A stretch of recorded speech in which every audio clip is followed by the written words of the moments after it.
Bismillahirrahmanirrahim. Rabbi shrah li sadri wa yassir li amri wahlul 'uqdatam min lisani yafqahu qawli. Assalamualaikum warahmatullahi wabarakatuh. Alhamdulillahirabbil alamin. Amma ba'du. Puji dan syukur kita panjatkan kepada Allah Subhanahu wa taala. Salat serta salamnya senantiasa selalu kita curahkan, kita sampaikan kepada baginda alam, yaitu Nabi Muhammad SAW. Allahumma sholli wa sallim wa barik alaih. Teman-teman yang dirahmati Allah Subhanahu wa taala, seperti biasa sebelum kita memulai pembelajaran pada pagi hari ini, marilah kita buka terlebih dahulu dengan membaca ayat Bismillahirrahmanirrahim. Bismillahirrahmanirrahim. Teman-teman yang dirahmati Allah Subhanahu wa taala, adapun pada pagi hari ini insyaallah sedikit akan kakak sampaikan materi untuk kelanjutan di pertemuan sebelumnya.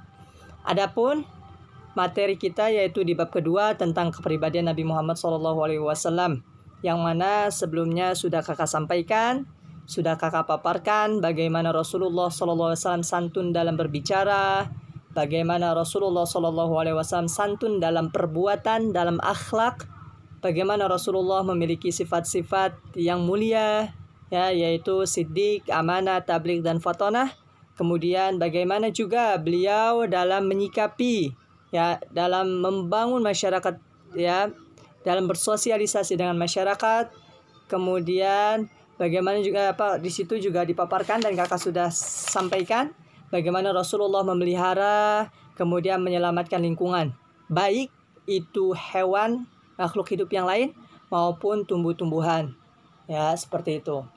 Adapun hari ini insya Allah kita akan langsung memasuki kerangkuman di bab yang kedua ini.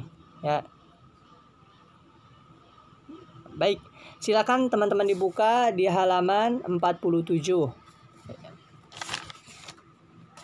Yang pertama yaitu rangkuman yang pertama yaitu menyantuni anak yatim, fakir, miskin, dan orang-orang jompo adalah salah satu perbuatan terpuji yang dicontohkan oleh baginda Nabi Muhammad SAW. Jadi menyantuni anak yatim, kemudian fakir miskin dibantu oleh Rasulullah, kemudian orang-orang yang jompo dibantu oleh Rasulullah SAW. Ini merupakan sebuah perbuatan yang sudah dilakukan oleh baginda Rasulullah di masa hidupnya. Oleh karenanya kita sebagai pengikutnya sudah sepatutnya dan selayaknya kita juga mencontohkan apa yang Rasulullah SAW telah perbuat. Tentu ini merupakan hal terpuji, hal yang baik. Untuk apakah? Untuk mensejahterakan orang lain, karena sejatinya harta kita di dalamnya juga terdapat hak milik orang lain, hak milik orang lain. Tidak besar, tidak apa-apa. Yang penting tanda keseriusan kita sebagai pemberi, sebagai yang membantu orang lain. Seperti itu merupakan hal yang terpuji. Adapun yang kedua yaitu Nabi Muhammad SAW, ketika berbicara beliau sangat sopan, lemah lembut, kemudian kepada semua orang. Jadi Rasulullah SAW ketika beliau berbicara, beliau tidak asal merta dengan ucapan yang tanpa kejelasan, yaitu dengan cara marah-marah, tahu-tahu marah-marah, kemudian atau mungkin dengan cara yang kasar, tidak. Namun Rasulullah SAW menyampaikannya dengan sangat sopan, apalagi kepada orang yang lebih tua. Beliau sangat terkenal dengan kepribadiannya yang baik. Kemudian beliau juga bersikap lemah dan lembut, kepada semua orang, tidak membeda-bedakan apakah ia dari golongan anak kecil, orang dewasa maupun orang yang tua. Rasulullah SAW selalu bersikap lemah dan lembut. Adapun yang selanjutnya yaitu yang ketiga, yaitu Nabi Muhammad SAW tidak membeda-bedakan jabatan dan kedudukan seseorang, karena di hadapan Allah Subhanahu wa taala semua manusia itu mempunyai derajat yang sama kecuali ketakwaannya. Jadi pada bagian ini bahwasanya Rasulullah SAW tidak membeda-bedakan.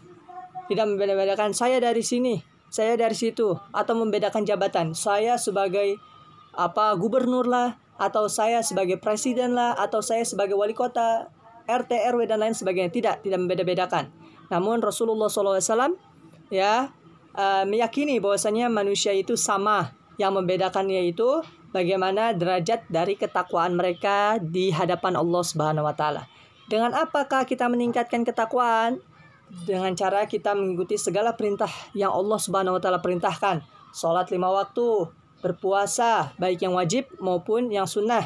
Kemudian kita berzakat, kemudian melakukan hal-hal yang dianjurkan oleh Allah Subhanahu wa taala dan Rasulnya. Seperti itu. Adapun yang selanjutnya yaitu Nabi Muhammad SAW sangat peduli terhadap tata sosial dan perekonomian masyarakat. Sudah jelas dengan beliau memberikan sebagian hartanya kepada anak yatim, kepada fakir miskin, kepada orang-orang yang membutuhkan. Sudah jelas bahwasanya Rasulullah SAW sangat peduli terhadap masyarakatnya, terhadap perekonomian masyarakat ketika itu. Adapun yang selanjutnya yaitu Nabi Muhammad SAW dan para sahabat seringkali harus mengorbankan hartanya sendiri untuk membantu masyarakat miskin.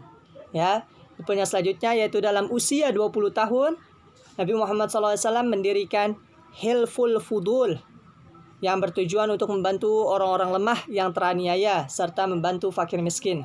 Ya, Hilful Fudul ini sudah kakak sampaikan di sebelumnya, yaitu dia sejenis tempat untuk membantu orang-orang yang membutuhkan.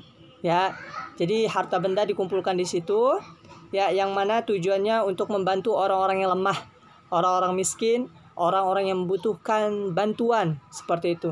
Adapun yang selanjutnya yaitu Nabi Muhammad SAW menyayangi semua makhluk hidup, ya, baik sesama manusia, kepada binatang ternak, hewan-hewan, maupun kepada tumbuh-tumbuhan. Hal ini dapat dibuktikan ketika Rasulullah SAW berperang. Ya, beliau selalu mengatakan kepada kaumnya, kepada pengikutnya, bahwasanya jangan sampai merusak tumbuh-tumbuhan atau menginjak tumbuh-tumbuhan ketika berperang. Ya, kemudian jangan merusak tempat-tempat ibadah. Beliau juga ketika sebelum melakukan peperangan, beliau selalu memberikan larangan-larangan yang sifatnya untuk menjaga ya dari kerusakan, yaitu untuk menyayangi makhluk-makhluk hidup yang lainnya, seperti itu. Dan bagian yang terakhir itu yang tadi kakak baru sampaikan, yaitu salah satunya yaitu untuk menjaga dan menyayangi makhluk hidup, ya, tumbuh-tumbuhan. Jadi ketika berperang, Rasulullah SAW dan para pengikut tidak dengan sengaja, ya, maksudnya sengaja menghancurkan tumbuh-tumbuhan, tidak, karena Rasulullah SAW melarangnya. Kemudian atau menghancurkan tempat-tempat ibadah orang yang lain, orang Yahudi, tidak, ya, tidak dihancurkan oleh Rasulullah SAW. Atau mengganggu perempuan dan anak-anak, tidak, Rasulullah dan para pengikutnya tidak mengganggu, ya, seperti itu. Tentu ini sikap Rasulullah SAW, ya, beserta para pengikutnya, ya, yang mesti diteladani oleh kita sebagai pengikutnya beliau pula. Ya, semoga Allah Subhanahu wa taala dapat, ya, memberikan kita motivasi selalu untuk selalu mencontohkan sikap Rasulullah SAW dalam bersosialisasi dengan masyarakat, dalam menyayangi serta menjaga makhluk hidup yang lainnya. Amin amin ya rabbal alamin. Baik, kakak rasa cukup di sini. Kemudian setelah ini diharapkan kalian di sini ada latihan. Ya, kakak harap kalian mengerjakan ini di bagian yang ini saja, yaitu tugas mandiri di halaman yang akhir. Ya, mandiri ini di halaman ke 50. Ya, jadi di sini ada tugas mandiri. Tuliskan apa yang harus kita lakukan dalam memelihara lingkungan sekolah supaya tetap bersih, indah, dan nyaman. Ya, untuk jawaban boleh di buku tulis maupun di buku paket. Seperti itu. Ya, kakak rasa cukup. Nanti untuk tugas kakak tunggu segera. Ya, seperti biasa, kalian laporkan melalui Japri WA. Ya, jadi tugasnya di halaman 50 untuk tugas mandiri. Seperti itu. Kurang lebihnya kakak mohon maaf. Seperti biasa, marilah kita tutup dengan baca ayat Alhamdulillahirrabbilalamin. Alhamdulillahirrabbilalamin. Kurang lebihnya mohon maaf apabila ada kata-kata yang salah atau tidak sesuai, itu datang dari kakak. Apabila ada kata-kata yang benar yang kakak sampaikan, itu datangnya dari Allah Subhanahu wa taala melalui lisan kakak. Wabillahi taufiq wal hidayah, waridha wal inayah. Assalamualaikum warahmatullahi wabarakatuh.